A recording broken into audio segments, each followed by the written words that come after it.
Choucroute du Rhin.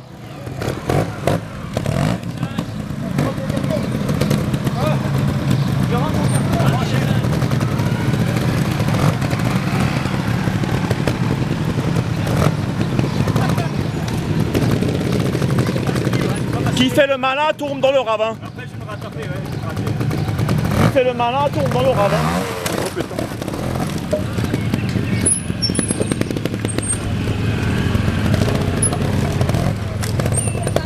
Allô. Vous pouvez admirer en évolution sur la zone artificielle Monsieur Yves Karst. Alors c'est le pilote qui participe au championnat de France en catégorie vétéran. C'est aussi lui bien sûr qui a tracé les zones de ce trial, hormis la zone artificielle, donc pour lui elle est un peu nouvelle. C'est pas vrai. En tout cas vous allez voir, c'est un très bon pilote qui est très précis. Je crois qu'au tour précédent, il l'a passé à 0 cette zone-là. Yves Karst, alsacien, producteur de choucroute. Grande société de production de choucroute d'ailleurs, hein, la société Karst. La plus grande d'Alsace, je crois, t'es pas sûr, hein? Oui, apparemment, oui. Et malheureusement, licencié en Lorraine. Et l'année prochaine, au mois d'octobre de Master.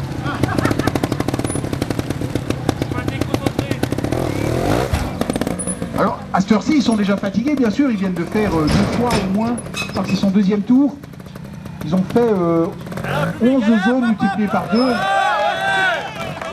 C'est vrai, vous pouvez l'encourager. Surtout que c'est maintenant qu'il aborde la partie la plus difficile.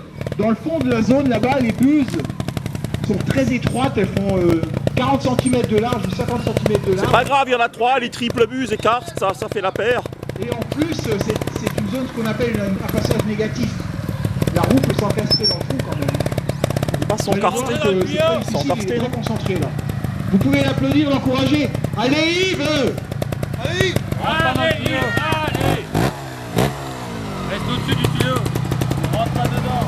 Attention Philippe, si j'y vais, j'y vais. Alors bien sûr, cette zone artificielle compte pour l'épreuve aussi. Donc le pilote a tout intérêt à avoir le minimum de pénalité. Il est excellent, c'est parfait. Vous pouvez l'applaudir, très peu de pilotes vont passer à 0. Tu nous aider parce qu'il a fallu que tu fasses le déplacement depuis chez toi, c'est pas facile. Tu as passé une journée complète sur le terrain pour tracer les zones. Aujourd'hui, je crois que tu en es à ton 2e tour.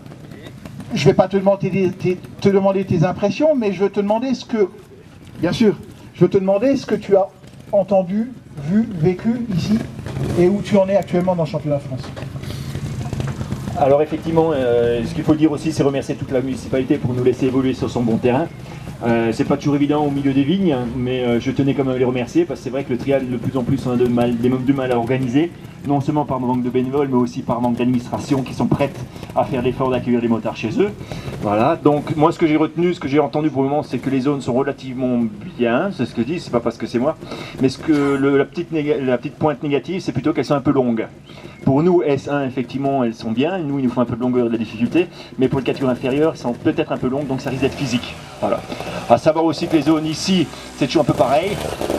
Entre le 1er, le 2e et le 3e tour, souvent ça glisse encore plus, contrairement aux autres tracés, où ça a tendance plutôt à s'améliorer, à se tasser. Alors qu'ici, c'est pas le cas, ça a toujours tendance à raviner et puis à glisser un peu plus. Voilà, ça oblige le pilote à reconnaître à nouveau les zones et ça dure un peu en longueur parce que non seulement c'est physique sur la moto, mais en plus il faut descendre de la moto, il faut chaque fois grimper dans chaque zone pour déblayer et pour regarder à nouveau ses traces. Voilà. Sinon au niveau championnat de France, il y a quelques pilotes qui sont bien placés ici.